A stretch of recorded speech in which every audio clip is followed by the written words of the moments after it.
Hey, what's happening? This is your host Tinto, and before we get started on this weekend's episode, I just want to give a special shout out to everybody that got me a coffee, starting with somebody anonymous. Thank you very much for your generosity. Then moving on to Anesu. Wow, thank you very much for the coffees. Miss Nonto, you know just how many you put in that pot. Thank you so much. And then last but not least, Tapiwa, thank you very much again for showing such generosity.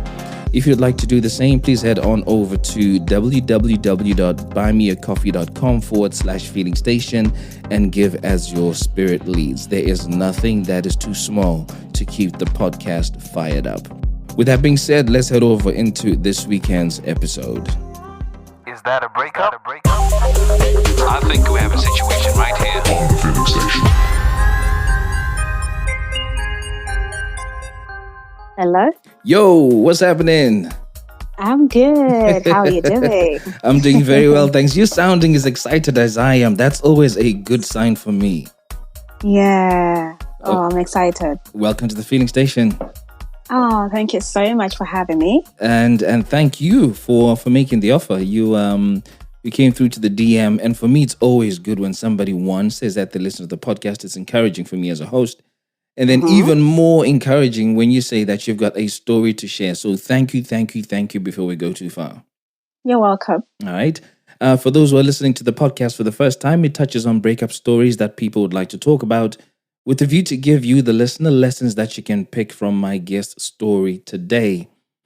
And without further ado, we're going to go straight into the naming ceremony. Yeah.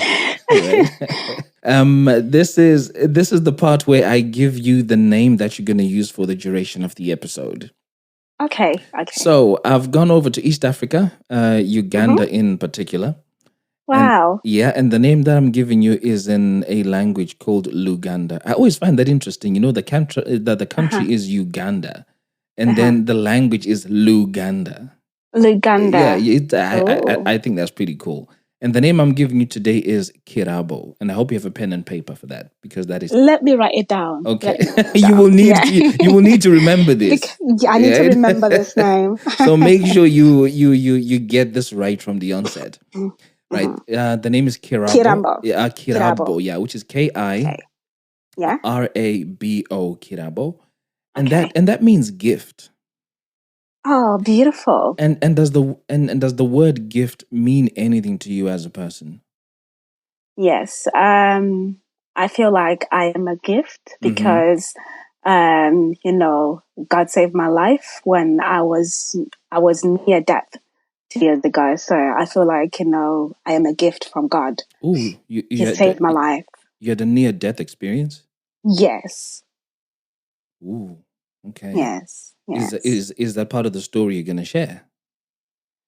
Yes. It is. Oh, okay. It's part of. Okay, yes. great. So we'll tap into that. I guess it's great. It's good to be grateful for the gift of life, because we know COVID for a number of people has taken loved ones away. So we continue to be grateful that the gift of life has been extended to us.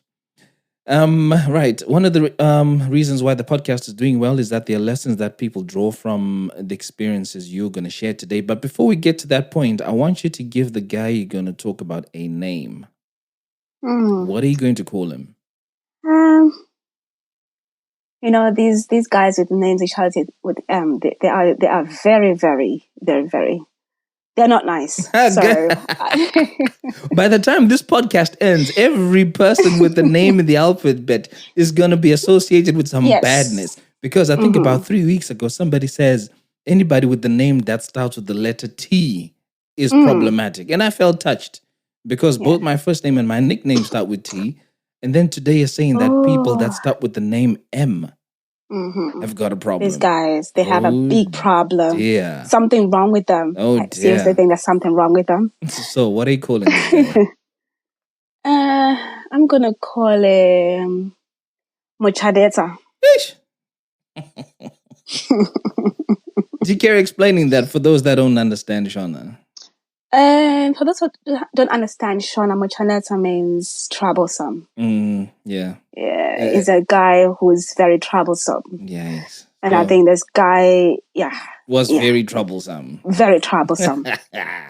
Okay, so the story is about Kirabo and Muchanetsa. And what lessons do you want people to learn from the story you're going to share today? The lessons I want people to learn, especially women, is that yes, guys do tell you the truth, but the thing is, when you date somebody, you do trust them, but make sure you always don't listen to the outside at some time. Make sure you wear your own thing and you talk to the person you're with. And there are going to be things that I know they're going to be good, but you need to make sure you guard your heart and ensure that when you have an open, transparent conversation with the person you are with, because there are always two sides to every story. And so I'm taking that as lesson number one. And you're basically saying, guys tell the truth. Trust them when they tell you the truth. But always engage with a grain of them. Salt. Always engage with them with a pinch of salt and make sure you guard your heart. That's lesson number one.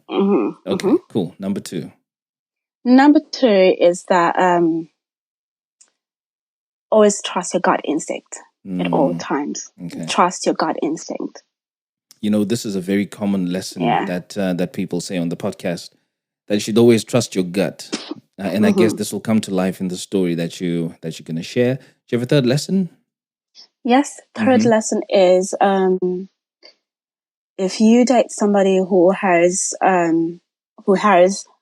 mother and kids on the side, make sure that all positions are transparent and you all know what's going on, because the last thing you need is to be emotionally abused by their mother of the kids as well. Yeah. So make sure you know where you stand, and there has to be a transparent conversation at all times. Geez, that already sounds quite complicated already. Yeah.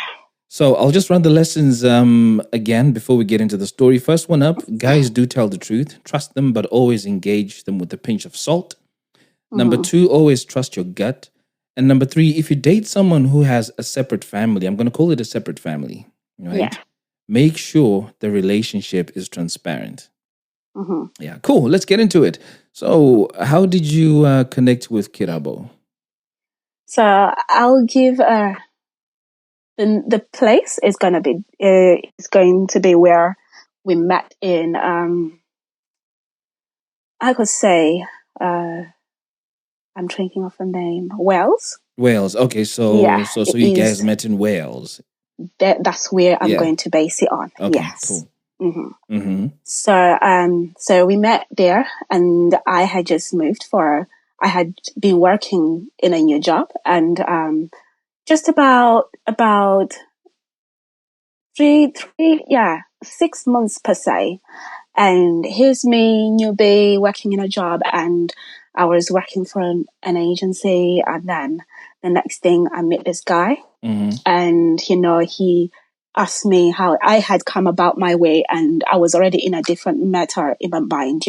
That day I had things going on. So I wasn't really bothered who else is talking to me. So I sat down. But when you say you met him, is this like randomly in the street? How did No, that in a happen? workplace. Oh, in your workplace? There was an agency. Okay. Yeah, in an agency I was working at, side job. Yeah. So I worked there, and then I worked there and that shift, and he was just finishing the night shift, and I was starting the day shift that day. Sense. Yeah. And he was going to come back again for the night. So he asked me, "What's your name?" And I said, "My name is Kirabo." Yeah, Kirabo. And then the next thing he told his name, Muchanetsa, and everything. And then I was like, okay. So he asked me how long I've been in Wales. And then I told him the length of the stay. And then he said, "Have you moved here permanently?" And I said, "Yes, I have, to start my career, which this is only my side job, but I have a main job, which I work as a teacher." And then he said, "Oh, that's nice. Has anybody showed you around?" And I said, "Actually, I'm very new to the area, so I'm not very familiar." So then he said, "Okay, I can show you around." So I wasn't too bothered. I was like, okay, I'm going to be friends, because that's the thing I've learned over the years, that sometimes a guy doesn't want to take you out all the time. Don't be mistaken. Sometimes he's being friendly. So I took it, okay, I'm going to be friend. He's being friendly and he just wants to be friends. I didn't take it elsewhere because I've had guy friends before and it's went fine for me. It's one of those things. So, then we exchanged numbers. And then the next thing, we went to, he said, I'm going to go and sleep and I'll text you and have a good shift. But things went on. He came back. He texted me when he got home. And then he was like, oh, how's the shift and everything? Hope you have a good day. It's like, oh, that's nice. He's wishing me well. That's nice. So he came back again for night shift. And then I went home. Then that's when we just clicked. We just started texting. He was at work on his break and he just started texting with me and we just clicked. When you feel like you know somebody for years and you just click that way. We just bantered in Shona and it was like that. It was full vibe. Yeah. Then he told me about himself and also that he's got kids as well. And I said, okay, that's fine. When we say kids, how many are we talking here? We're talking about 3. 3 kids? Yes. Okay. Did you mention a wife, a girlfriend in that same conversation? I asked him. Oh, you asked him right there and then? Okay. Yeah, I did. What was your question specifically? What did you ask him exactly? My question was, are you married? Because obviously, most of the times people are, at my certain age, most of the people I talk to, they are. Married, And yeah, they are married. So I was like, are you married? Because I was ready to be like, okay, we have to. If he was, I was going to be, I was going to tell him like, okay, there has to be boundaries. We can't go further, that's it with me. So then he was like, I was, but we separated. We're no longer together. We have broken up, everything. And I said, care to explain how you broke up and everything? And he went into a few details and which were understandable. And then I was like, okay, I'll take it, Out of curiosity, why did you want to know how they broke up? For me, that's one of the questions I normally ask. I think it just came out naturally. But I think, yeah. I would understand if this guy had said to you that, hey, Kirabo, I want you to be my girlfriend. It's fair to ask that kind of question. But so far, you guys are just vibing. That's the word you used. You guys are vibing. The vibe is correct. So you guys are just friends. So why does it matter whether he was married or not, if this guy is just your friend? Well, honestly, I'm very old-fashioned, I'm that person who is like, if I'm, I don't want to, I've put myself in another woman's shoe. So if he was married, I wouldn't want my man to be, friends with. Yeah. And, with another woman. Exactly. Who I don't know, basically. Or were you secretly starting to feel something for this guy and you just hadn't said? So you felt you needed to guard your heart before things had gone too far? Yeah. For me, I could see the chemistry already. Not that I was getting into it already, like in there, but then I could see like we have good chemistry. When you click with somebody and you can tell like you two will be good for each other and everything. It was evident there, and he even mentioned it. Okay. So yeah, for me, I was like, nah. I need to, I'm that person who's just upfront. Yeah. To him, I was just upfront. He liked it. He did comment that, what, I like your character. You're a person who's just open and honest and upfront. So to him, it didn't bother him, me asking. Okay. Cool. And he did ask me the same as well. Like, are you in a relationship? Are you married? You beautiful young woman, you are not married. How come? Those questions he was asking me. And I said, no, well, the right person hasn't come around and, I'm single. And he said, really? And I said, yeah, I am single. I'm being honest. I'm not going to lie. If I was with someone, I wouldn't be talking to you right now. So he appreciated that. So then he told me he was going on a holiday to Spain. And then he would be back and then he would see me when he's back. So he had planned to take me away for, just a date. Then I said, okay, when he come back was because he wanted to show me around Wales. So things went there, and then I didn't hear from him until the following week when he came back. So then that's when we just hit it off. And then he was like, do you have any plans for the next week? And I said, actually, I had literally honestly forgotten that I am supposed to be going to my cousin's wedding in England. So I need to travel. And how about we meet each other when I come back? Then he said, okay, that's fine. So then that was sorted. So fast forward, that weekend, my granddad passed away, and I texted him. He had also gone to see his brother in Manchester, and he had visited, and then we kind of had that conversation. He was really upset for me because that had happened, and so I couldn't go to the wedding, and then all that just mumbled up, and then it happened. So in between all that, I came back to Wales, and then we met up. He came to see me, and then he just passed on my condolences. We got to know each other more. We just had a drink, and they just spoke. That's what happened. And then we just started seeing each other more, and then this carried on. So we just clicked. He was getting to know me and everything. So he would call me in the morning and also at night, and he would call me after work. He knew my work schedule on top of his head because I had told him, literally, this is how I vibe, this is what I am like. And then, so he would then call me and he'd be like, I'm outside. So he would come and see me, and then, on his work breaks, he'll take time out, and then you'll come and see me as well. So what happened next is that things went to the next level without planning. What's the next level? We were more intimate, that's what happened in the end. And then so at this point, how did you guys perceive each other? Were you still friends? No. You had become more than. So you had become boyfriend and girlfriend, or you had become friends with benefits? Boyfriend and girlfriend straight away. Yeah, we spoke about it and everything.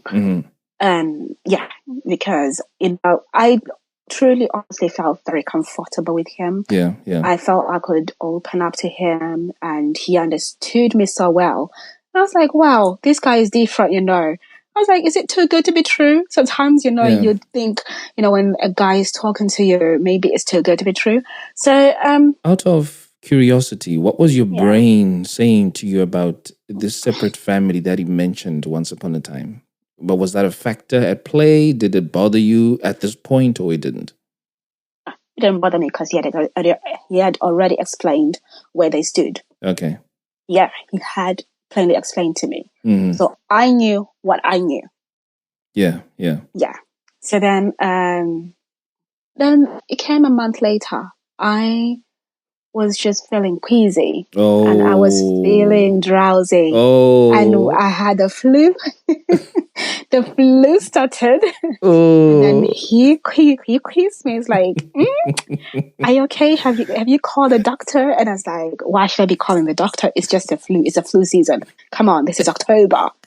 And then he said, come on, babe. I think you need to call the doctor. I was like, no, babe, I don't think so. This is a flu. I will just drink my lemon and ginger. Everything will be well. So then he was like, okay. So then one day he came to see me and he's like, babe. I was like, yeah. And he's like, I think you're up the duff. And I was like, come on. Why are you saying that? I think I'm coming on just a few days, in just a few days, trust me. You said you're off the what? I'm up the duff. Up the duff? What does that mean? You'll have to excuse me. I haven't heard that expression before. What does that mean?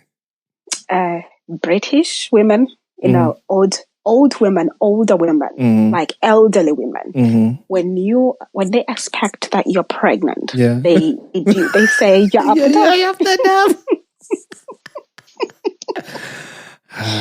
So for me, I was like, no. And then quickly he just looked at me and was like, so that weekend I had planned that normally I take myself away for a break and I take myself away to a different town. I'll call it Island of Republic Island. Yeah. So that's where I normally go if I need a breakout, like just a wee time away from myself. Yeah. So then I took myself away, I was about to go and then he was like, I had planned that I was going to take you there. How come you're going to Ireland? I was like, look, I had planned this way before I met you. I plan things in advance. I'm always like that. So this is what I have planned, and I'm only going for a weekend away. It's just for me to refresh my mind and then come back rejuvenated. That's me. Don't take it seriously. And if you think he was now thinking maybe there's somebody there, some guys, their mind run. What would trigger such a random thing? I mean, like, yeah. So okay, I told him, you can call me every single day, at any time. Anytime. That's what I can tell you right now. You want to know where I am? Call me anytime. Video call me. Trust me, you'll see where I am. So then he offered and he said, I'll come and pick you up and I'll take you to the airport and then you can go on the flight and then you go your way. And then I said, okay. But me, because I'm very conscious with time, he likes to do last minute things. I'm like, no, babe, I have to take myself.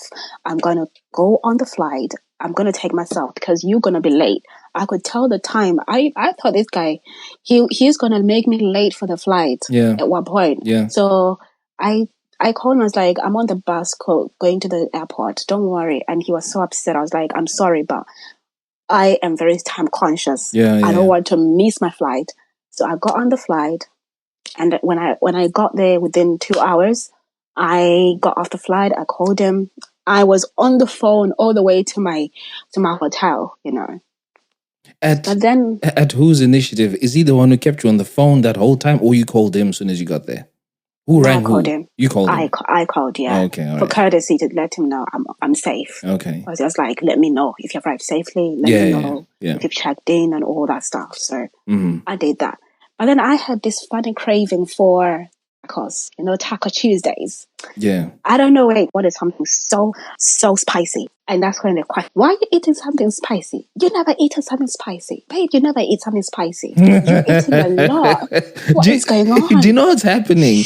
This guy is clearly clued on and he knows what the hell is going on because but by this point he had 3 kids, right? Is that correct? He has seen this happening with his, but with the separated misses more than once. So I can understand why he was asking 1,000,001 questions. His mind must have been running crazy. So I did that. And then I was like, I'm hungry, Literally, I brought a large thing. He could see it. I even sent him a photo.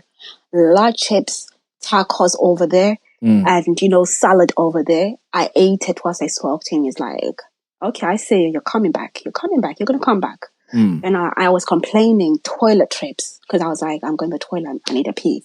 And he's like, what? Wow. Okay. I'm going to be quiet. And he's like, I'm going to be quiet. Yeah. And I was like, okay, I see what you mean by it. I kept running away from whatever you were saying, because I was like, I don't believe it. But when I say good night, I went back to my messages. Because normally, how our mothers, they know. Yeah. I was like, let me go on my dates, So I looked at my dates and I was like, shit, this is not matching up.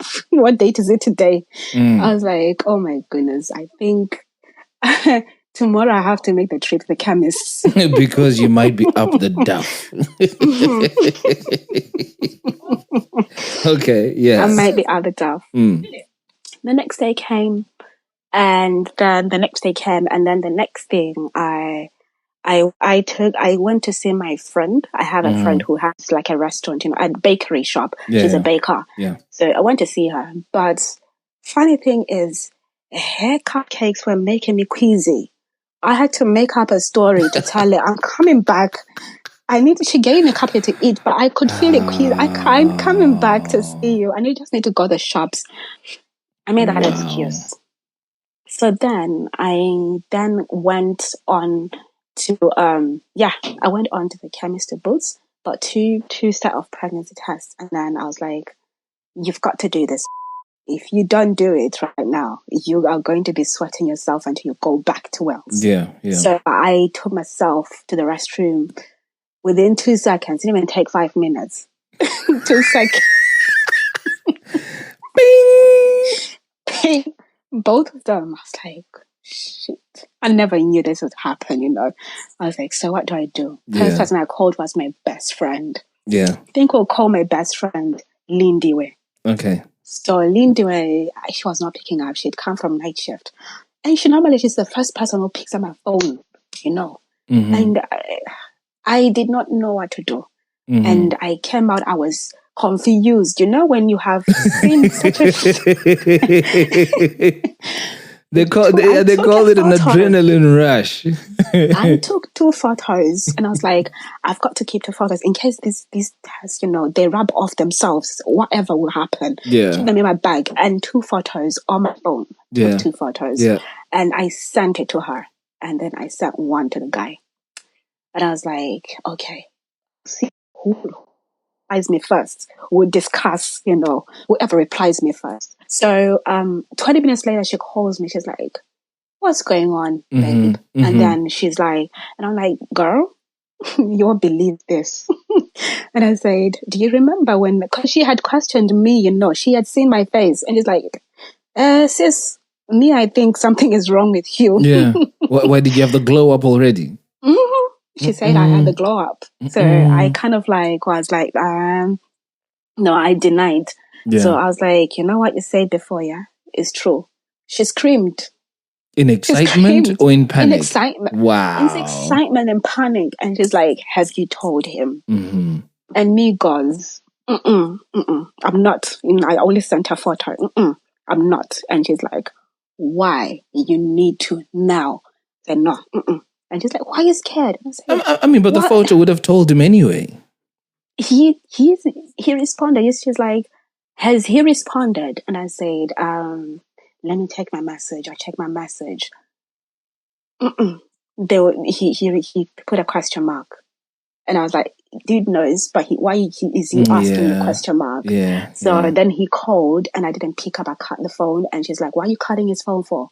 And I said, I can't talk. I can't. And he's like, no, this is the day you have to tell him. You've got to tell him because tomorrow he's going to tell you no. He's going to tell you, why didn't you tell me yesterday? So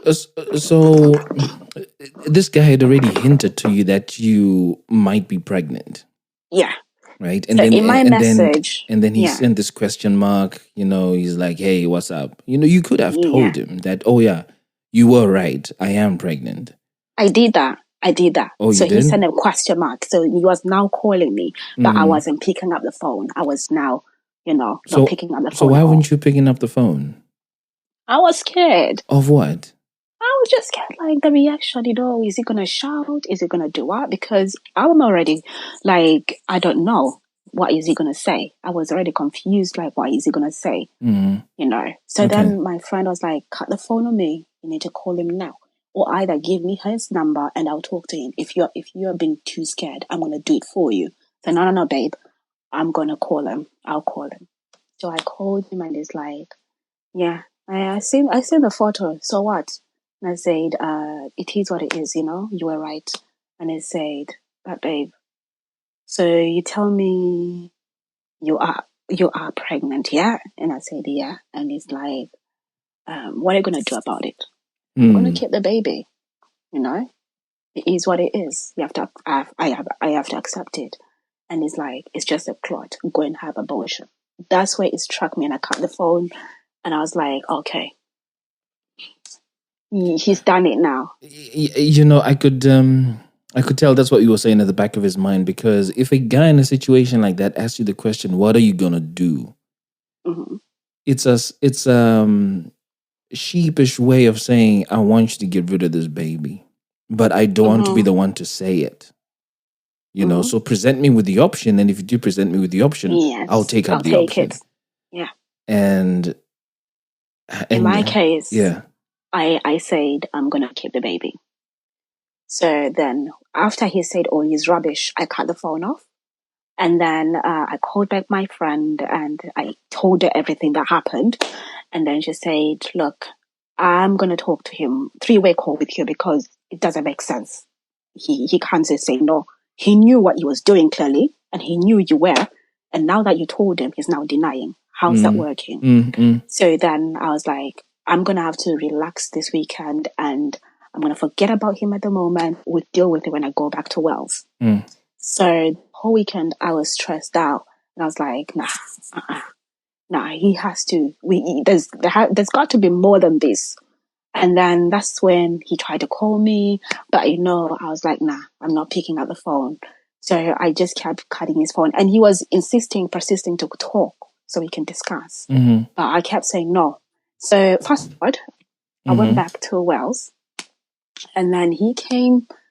He knew I was back because my friend told him. In the end, she was like, no, she's back. You need to, and he was begging like, I want to talk to her. I was really harsh, what I say to her. And I was like, nah, I need some space. So I kind of like, blanked him for like 3 days until he was like, he came himself. He just turned up. He was like, no, I'm here. Randomly just came to where you live. Okay. It's like, I'm here to talk. Yeah. So I was like, okay, come in then. And then we started talking and then he started telling me, what am I going to do? What are we going to do now so that you have decided this?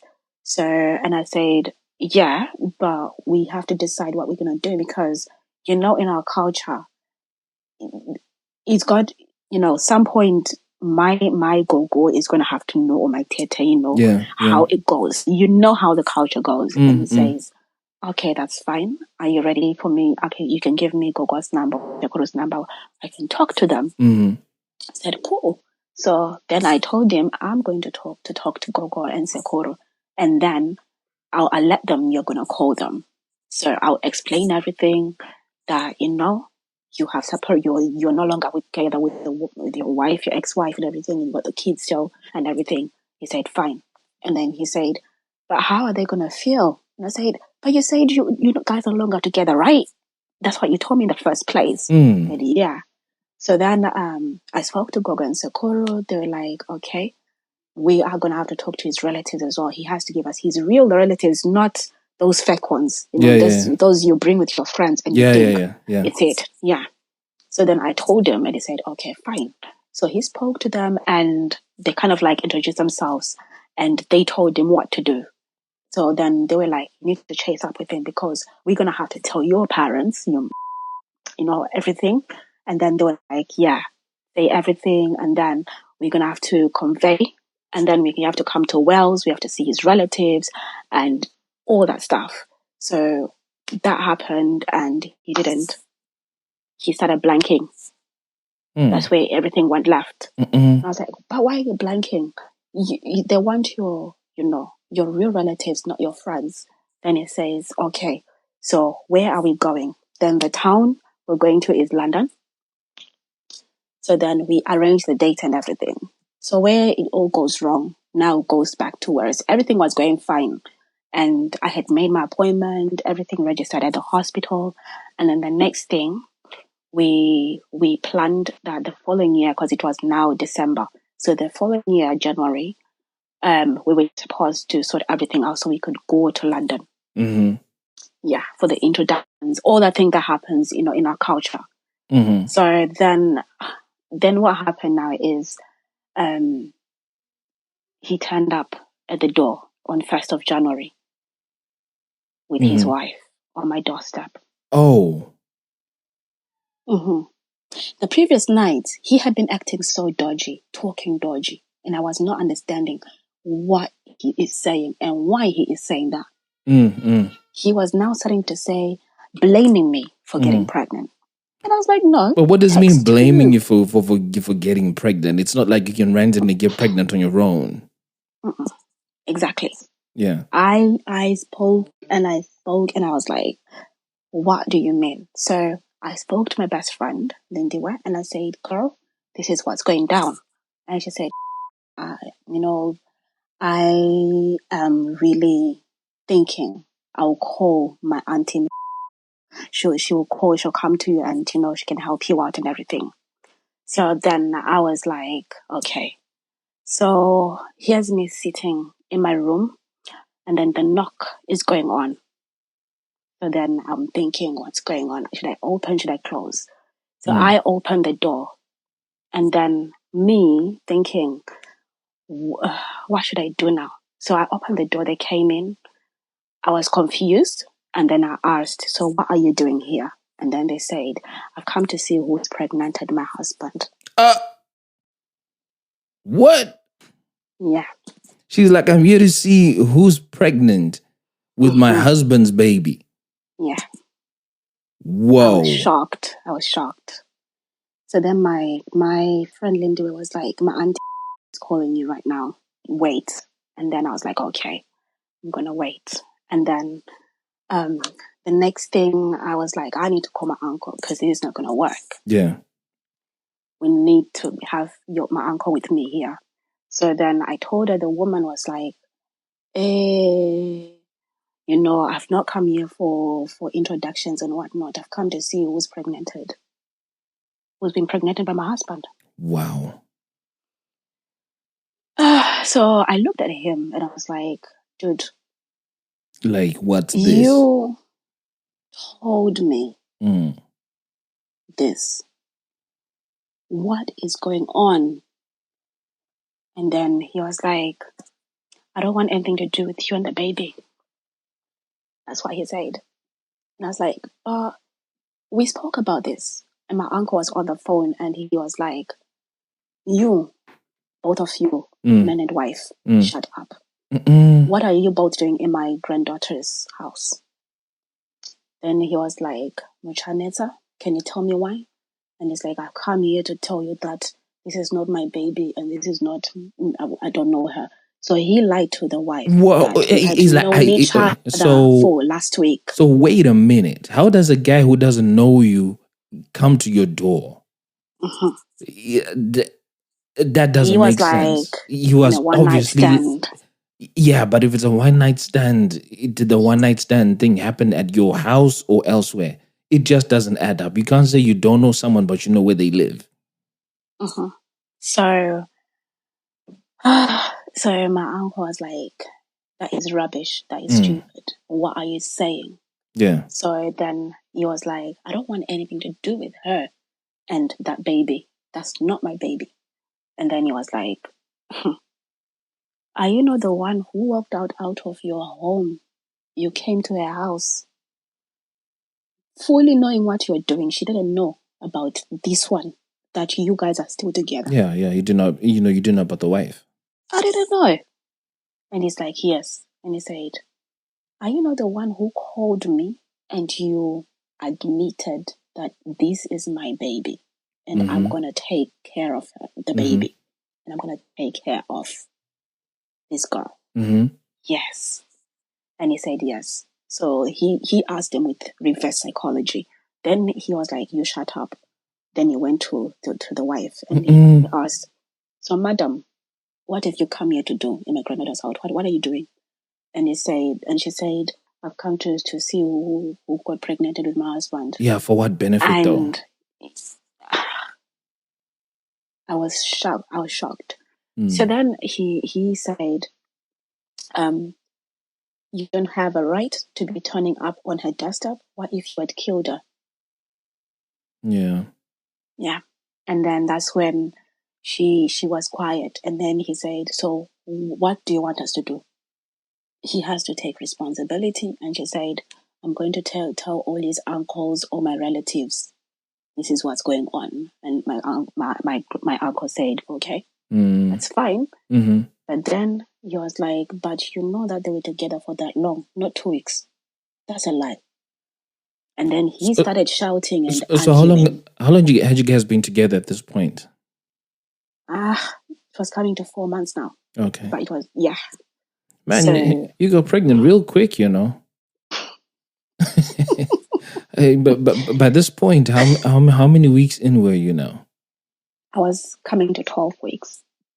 Right. So you pretty much got pregnant within the first month. Just like that. You know, if you guys, you know, connecting. We call such people sharpshooters. You know, it's something I've said in a previous episode. He was definitely a sharpshooter. Well, a joke he told me was, I know if nobody has ever, you know, done that to you, I know how to do it. And I was like, what the hell are you saying? He's like, I know how to do it. Yes. So then he started arguing now. So after this, it went back and forth because he was denying the child. And then my uncle was like, well, you're going to have to wait for the baby to be born. And you're going to have to do the DNA. I'm going to fly because I'm a lawyer. I'll fly and stand for my granddaughter. You're going to have to pay for my flight, my hotel. You're going to have to pay. And you're going to make sure that you're going to have to pay for where they live. Do you get me? Your uncle was not messing about, was he? Scared him. And then the wife was like, are you going to stay? So do you want this man? Because I'm going to leave him here for you. I was scared to say yes because I don't know what the hell she was going to plan. So I said no. And then she said, are you going to stay here? And he said no. And she said, you're going to stay here. I'm going to go back to my house. You're going to pack your bags. And you're no longer coming in my house. He gave me the eye, the look, and suddenly he was arguing. And I opened my mouth and I said, do you want me to show them where it happened? Because you're denying this child. Bruh, that's mad. You actually gonna show the location? He pissed me off. He pissed me off time, and I said, I've got messages, I've got evidence. So which one do you want? And the wife was like, I want evidence. I was like, girl, Lindiwe, you have my number. I'm passing on her number to you. You're gonna have to fast forward all the stuff. You're gonna have a number, I'm gonna forward. Because simply somebody is lying here. I'm not lying. You know, we both know, we all know. Truth. So fast forward, they left my house. He blocked me everywhere. He threatened my uncle, empty threats. Then he texted me like a month later, trying to talk to me, get my reaction. My uncle was like, girl, it's either if you respond to him, you're giving him your time. He wants to hear a reaction. But if you're that clever and smart, don't respond. Because that's going to keep him on his toes. He's going to start to wonder, why the hell did she keep quiet? Why the hell has she not been communicating with me? Yeah. I kept quiet. So, I never responded to his messages and I left like that. He blocked me. I even sent him, the day I sent him the first scan, he ignored, he never responded and he blocked me straight away. That was the end of me having anything communication. The pregnancy was good. It was very smooth, and what happened is that everything was good. But then I fell sick on the 13th of May that year, and then I woke up one morning, I was just bleeding, and I called the ambulance. I got rushed to the hospital, and then that's when everything just went from bad to worse, and I had to have emergency session, and somebody who knew him came to see me. She was like his sister, you know. She came to see me and she spoke to me. And I even said, you need to make sure you send him the photo of the baby. Well, he needs to know. He needs to see what what he's produced as well. How this emergency C-section you had? It was really bad. 30 weeks. So baby was okay, but he was nearly pronounced dead on the spot because they didn't realize he was alive. It's only when he peed, the doctor realized baby's alive, so he was rushed to the neonatal. They say that I lost a lot of blood, so I had to have blood transfusion, and I nearly died as well in the theater. So through all that experience, never came to see me at all. So we went by, a few days went by, and I went into septic shock. and I had so many seizures and everything, and I had to have emergency brain operation, which I was in a coma for a week as well. So in a different hospital, I had to be driven to another hospital to get that sorted. And yeah, I nearly died as well. So that was so hard. And he never bothered to come, even have compassion. No compassion.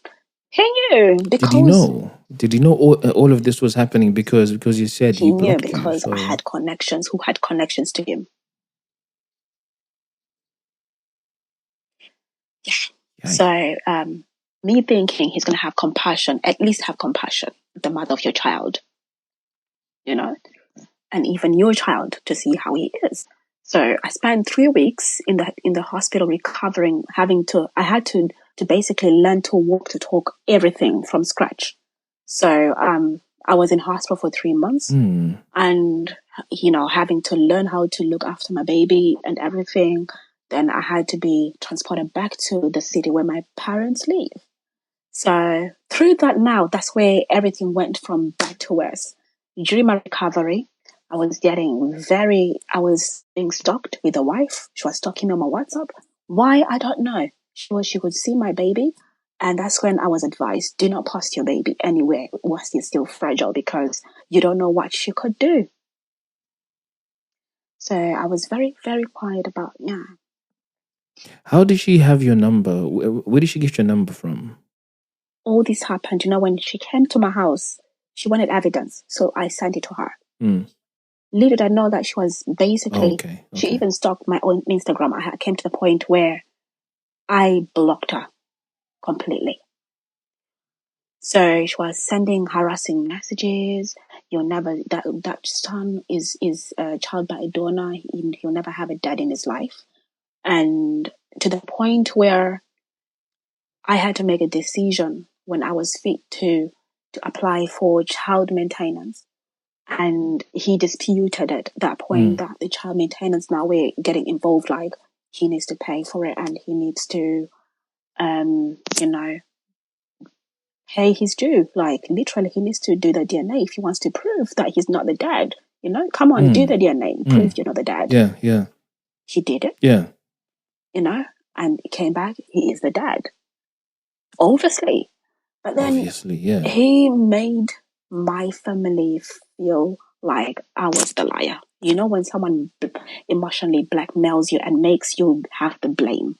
I mean, but what is he saying like, you're lying about? She had other boyfriends. She had other, Yeah, fine. You know, even if you did have other boyfriends, this is your baby, dude. Worse off.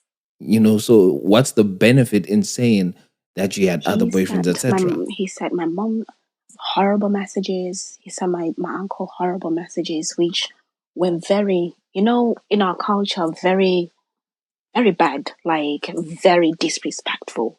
That you would never think even Kwasha would do, like, you know, a son-in-law would do. So he sent those, and which were very, very bad. And to the point where even if he was to come back and apologize, he has to bring his clan, you know, to apologize deeply for it, because he made that damage. Yeah. So that made, you know, when things like that happen, it also makes your family start to doubt, as if they know you're honest, but then it brings that emotional doubt that you start getting the blame. So when all the DNA came out, I cried, because I knew now everyone knows the truth. You know, it's blank fair and square. But then what I was now getting was emotional threats from the wife. I had to call the police. You know, to tell them, look, this is what's going on. And the police were like, she has no right to call you and to threaten you, because that's your child and her husband is the dad. He has a right to talk to you. So they gave me a warning. And then I had to contact his auntie. His auntie's husband is his uncle, like dad's brother. And I, via Facebook, because I wanted to, you know, to get in touch, because I had no mediation, you know. there was no mediation. I was trying to get in touch and everything to make sure, things are sorted because he wasn't paying the maintenance and everything. And she responded. And then she asked me who I am, and I had to explain what happens. So then how I knew that that message had been received, that the wife then threatened me again. I was like, why are you looking for him? I said, no, I'm not looking for you. I just want to get things to the bottom because I'm trying to be mature. And then that's what happened. And then, then that's when everything had to be sorted, but nothing was sorted because she kept threatening me again, emotional blackmail. It was really bad to the point I was very stressed. For me to move on, I had to start get counseling. I had to get myself for counseling. Did you manage to get maintenance from him? Yeah, in the end, he was told, you've got to pay for it. So now he pays. Did it have to go to court? No. He was given the last warning, like they take it away from him. Wow.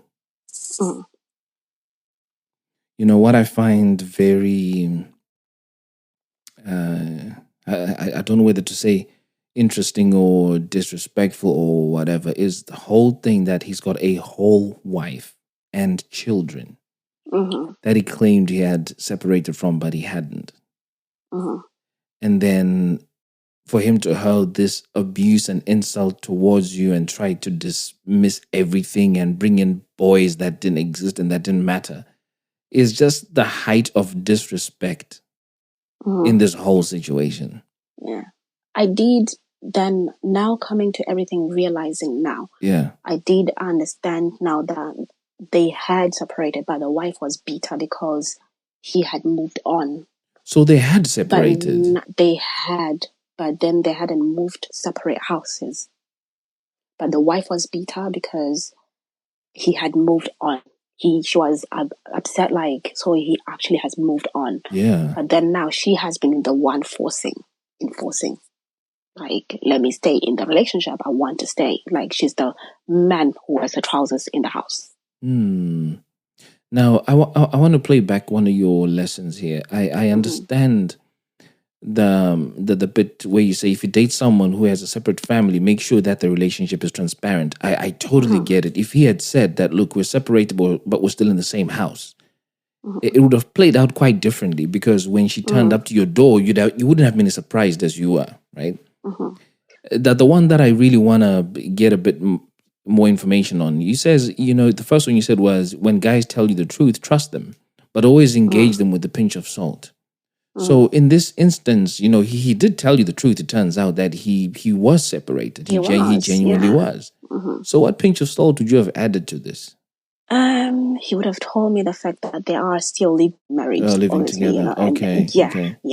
He would have explained that, because when they both came to my house, she opened her mouth and said, "So you have been sleeping with her and sleeping with me at the same time?" Oh, well, yeah. They normally say that just to add a bit of salt to a wound, isn't it? To see if they can make a situation any worse, to get you turned off by the situation.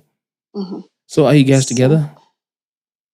No, I've never spoke since the day he blocked me. We have never.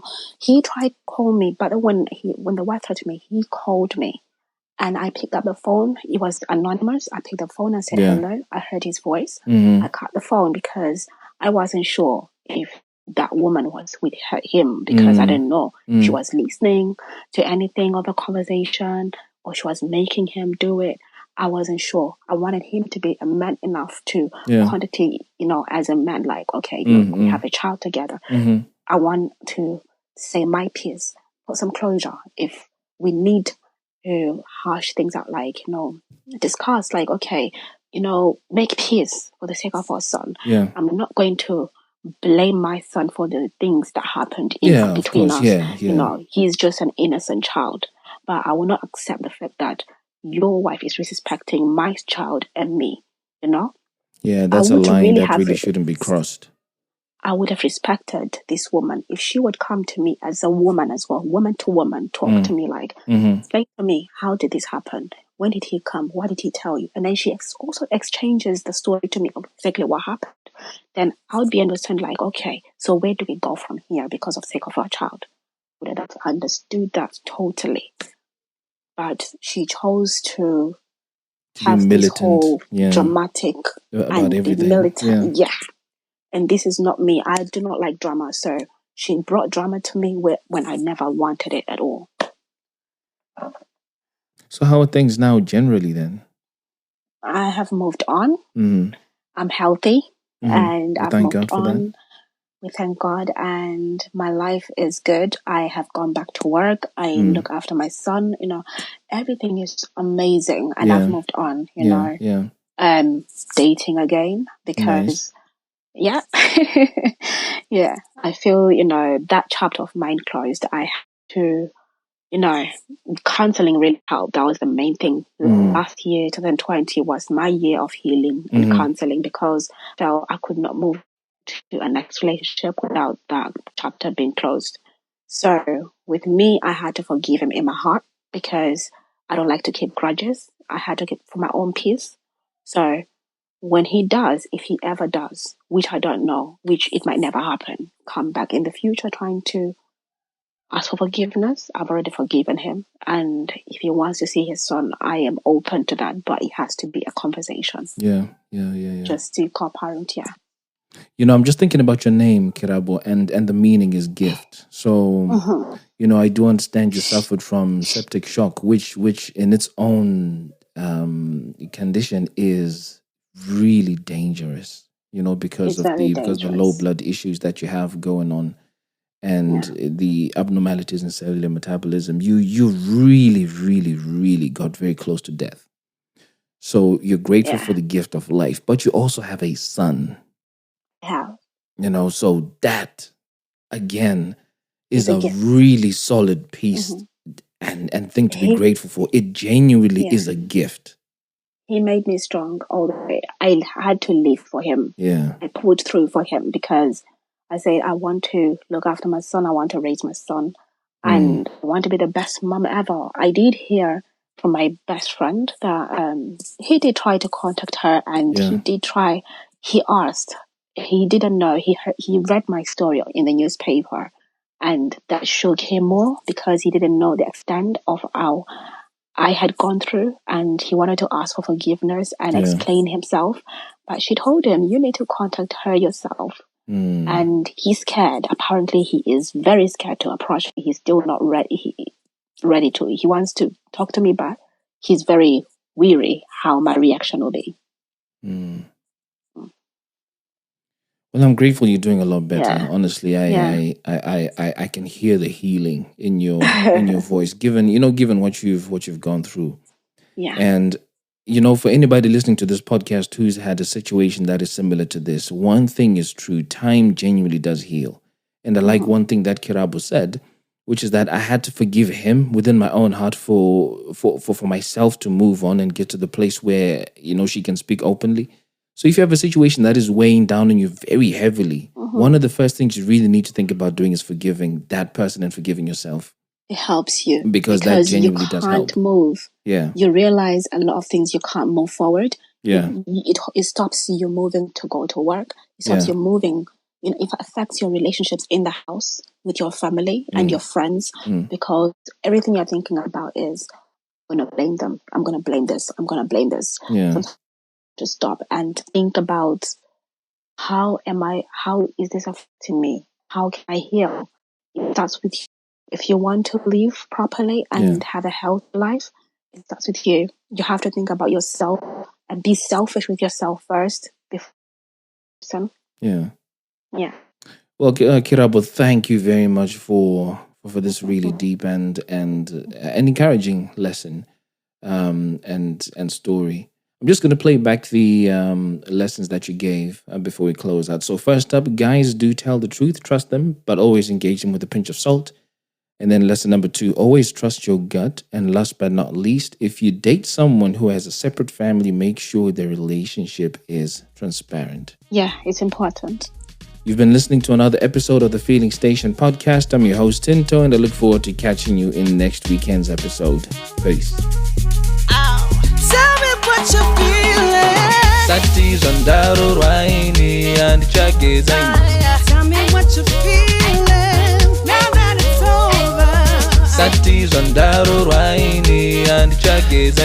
Let me talk about my feelings. Let me talk about my feelings, yeah. Rudo imoto runoto kujidziro amai. Kujidziro amai. Love is a fire. Rudo imoto runoto kujidziro amai.